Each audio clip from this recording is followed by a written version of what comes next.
वो उन्होंने कहा किसी और को दे दो, तो वो आपको क्यों ना दे दिए जाएं, इनको क्यों ना दें, इनको क्यों ना दें। उन्होंने एक ऐसा खाता खोल दिया है जिससे पाकिस्तान का आइन ख़त्म हो गया इस हद तक। ये लूट का माल नहीं है जिस तरह से उन्होंने 9 फरवरी से शुरू किया हुआ है, जिन्होंने 8 फरवरी का इलेक्शन 9 फरवरी को लूटा है। वो लोग जो बोलते नहीं है, आप इस पे जो नहीं बोल रहे वो कौमी मुजरिम है।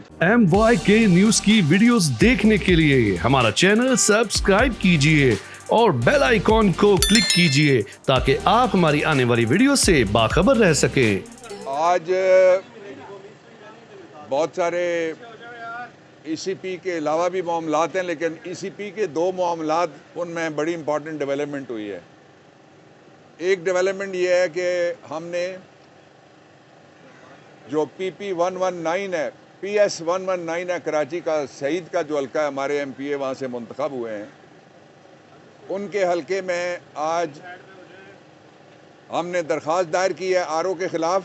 फैसल कुरैशी RO जो सरकारी मुलाजिम है, उसने एक झूठा इल्ज़ाम लगाया और हमारा मैंडेट चोरी किया। उस पर उसको नोटिस हो गया और उसके साथ हमने सुप्रीम कोर्ट ऑफ पाकिस्तान की जो एक 3 रुकनी बेंच है जिसने 2013 के इलेक्शन की धांधली की प्रोब की थी, वो रिपोर्ट भी लगाई है।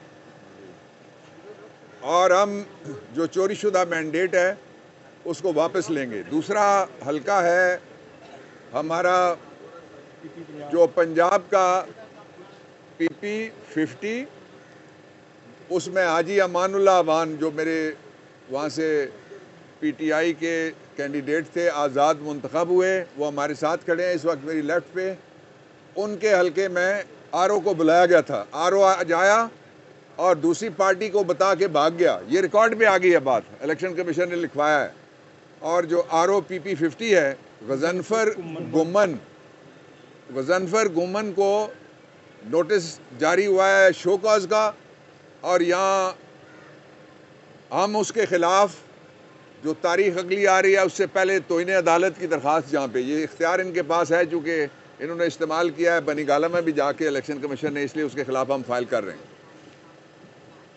और जो दूसरा है, 3 बड़े वो फैसले हुए हैं, मैं उनके ऊपर कमेंट करना चाहता हूँ। पहला फैसला ये है कि आइन में लिखा हुआ है कि जिस पार्टी के पास ज़्यादा वोट हैं, और वहाँ लिखा हुआ पार्टी नहीं बल्कि पार्लिमानी पार्टी, और पार्लिमानी पार्टी है हमारी जो सुन्नी काउंसिल, उसमें ये फैसला किया इलेक्शन कमीशन ऑफ पाकिस्तान ने, जो आइन की सरी खिलाफ वर्जी की है कि हमारे जो बनते हैं मेंबर, ख़वातीन के भी बनते हैं और हमारे बनते हैं माइनॉरिटी के भी, वो उन्होंने कहा किसी और को दे दो, तो वो आपको क्यों ना दे दिए जाएं, इनको क्यों ना दें, इनको क्यों ना दें। उन्होंने एक ऐसा खाता खोल दिया है जिससे पाकिस्तान का आइन ख़त्म हो गया इस हद तक।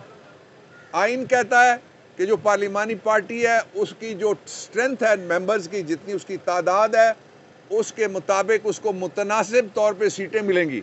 इलेक्शन कमीशन कहता है नहीं, ये हमारे पास दरख्वास्त आ गई है नवाज शरीफ की, हमारे पास दरख्वास्त आ गई है फलाने की, और ये सीटें उठा के कुछ उसको दे दो, कुछ कराची सिंध में और कुछ इधर उधर बांट दो।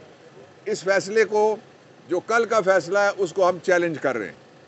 और उस फैसले में से जो हमारी सीटें हैं वो किसी और को गिफ्ट नहीं की जा सकती, किसी और को हिब्बा भी नहीं की जा सकती, और ये लूट का माल नहीं है जिस तरह से उन्होंने 9 फरवरी से शुरू किया हुआ है, जिन्होंने 8 फरवरी का इलेक्शन 9 फरवरी को लूटा है, इसलिए ये वापस आएगा। उसके साथ ही जो इंतहाई काबिल मज़म्मत बात यह है कि जो हमारे जो सदारती उम्मीदवार हैं, उनके महमूद खान अचकज़ई, उनके घर के ऊपर, उनके लोगों के ऊपर क्रैकडाउन शुरू है।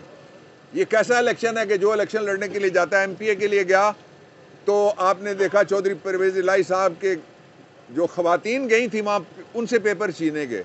और अब जो आखिरी इलेक्शन हो रहा है सदर का, वो भी गैर आइनी और गैर कानूनी है, इसलिए कि पूरे पाकिस्तान में जो सदर का इलेक्ट्रल कॉलेज है उसकी 93 सीटें इस वक्त मौजूद नहीं है।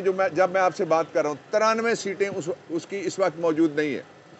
उसके साथ ही जो एक किस तरह से मजाक हो रहा है आइन के साथ कि एक आइनी ओहदेदार जो इस वक्त भी मौजूद हैं सेनेट के अंदर, MPA का इलेक्शन लड़ा, MPA हो गए, दोनों ओहदे पास हैं। ये पता लगता है मार्शल लॉ है जिसमें general Musharraf martial art administrator भी था और चीफ एग्जीक्यूटिव भी था, और उसके नीचे नून लीग का प्रेसिडेंट जो था वो बैठा रहा, मरहूम तारड़ साहब। तो ये मजाक मजीद नहीं चल सकता।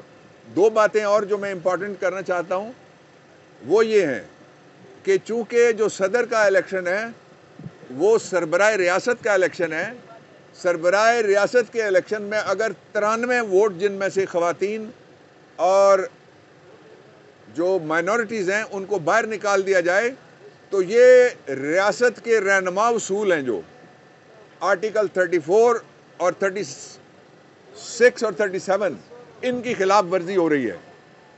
मैं ये मुतालबा भी दोहराना चाहता हूँ कि जो गैर आइनी तौर पे बैठे रहे 5 हुकूमतों में, वो सारे के सारे जितने भी लोग बैठे रहे गैर आइनी औहदा उन्होंने इस्तेमाल किया, वसाइल इस्तेमाल किए, उनका नाम ECL में डालना चाहिए फौरी तौर पे ताकि कोई भाग ना सके। और ये जो पाकिस्तान के अंदर इस वक्त हालात हैं, माशी तौर पे बेड़ा गर्क कर दिया गया है।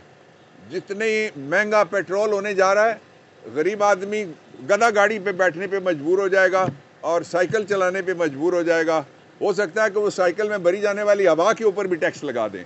अभी IMF के साथ इन्होंने वादा किया कि हम 18% GST लागू कर रहे हैं पेट्रोलियम प्राइसेस पे, और एक महीने में नहीं, एक हफ्ते में नहीं, एक रात में ये तब्दील कर रहे हैं रेट्स, जिसका सीधा सीधा असर गरीबों पे होता है। और मैं वो लोग जो बोलते नहीं हैं, आप इस पे जो नहीं बोल रहे वो कौमी मुजरिम है, इस पे बोलना चाहिए, इस पे बात करनी चाहिए, जिससे के जरिए से पूरी कौम के ऊपर कर्ज लादा जाएगा और महंगाई और लादी जाएगी और नौकरियों के दरवाजे जो हैं वो सारे बंद किए हुए हैं।